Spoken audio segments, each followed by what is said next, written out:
రాజన్న సిరిసిల్ల జిల్లా వేములవాడ పురపాలక సంఘం పరిధిలోని పొదుపు మహిళా సంఘాల్లో నకిలీ నోటు ప్రస్తుతం కలకలం సృష్టించింది.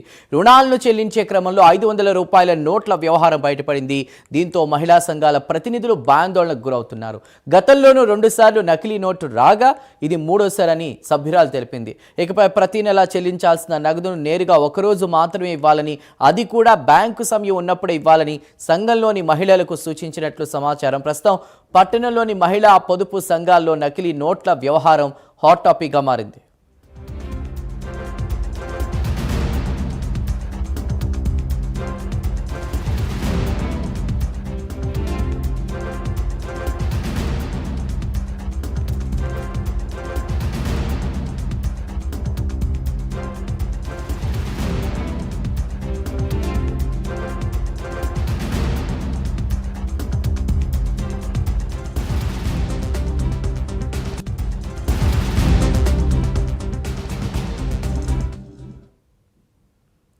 రాజన్న సిరిసిల్ల జిల్లా వేములవాడ పురపాలక సంఘం పరిధిలోని పొదుపు మహిళా సంఘాల్లో నకిలీ నోటు కలకలం సృష్టించింది.